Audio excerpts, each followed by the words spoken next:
শুভ দুপুর বন্ধুরা। তো রোজকারের মতো আজকেও রান্নার ভিডিও নিয়ে চলে এসেছি।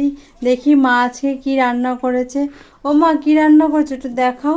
এই যে ইলিশ মাছের এই যে ভাত, গরম গরম ভাত, ওই যে ওর বাবা খাচ্ছে। এই যে ইলিশ মাছের লেজার ভর্তা, আর এই যে ছেলের জন্য এরকম মাছ ভাজা, ইলিশ মাছ ভাজা, পেঁয়াজ রসুন ভাজা ভাজা। এই যে একটু ইলিশ মাছের তেলও আছে, ছেলে খাবে। তোমরা কে কে ইলিশ মাছের ভর্তা খেতে পছন্দ করো অবশ্যই কমেন্ট করে জানাও। আর এই যে ইলিশ মাছ দিয়ে, এরকম ইলিশ মাছ দিয়ে আর গাঁটি কচু দিয়ে রান্না করেছি। গাঁটি কচু দিয়ে আর ইলিশ মাছ এরকম বন্ধুরা রান্না করেছি। আর এই যে আলুর দম, এরকম বড় বড় করে আলু কেটে আলুর দম করেছি।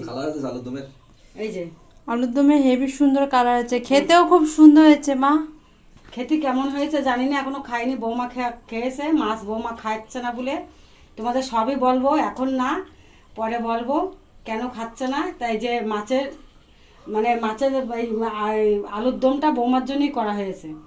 ওইটা আলুর দমটা খেতে খুব সুন্দর হয়েছে।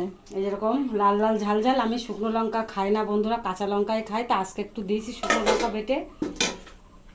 এরা ও খেতে কিরকম হয়েছে? তুমি খাবা একটু আলুর দম? মাছ দেখাবা? বা কেমন হয়েছে লেজা ভর্তা ইলিশ মাছের? বাবা জল খাচ্ছে। ভালো হয়েছে। আজকে রান্নার ভিডিও এই পর্যন্ত। আমি বিচে কলা খাই না অনেক দিন, সত্যি প্রচুর দিন খাই না বিচে কলা। আজকে রান্নার ভিডিও বন্ধুরা এই পর্যন্তই।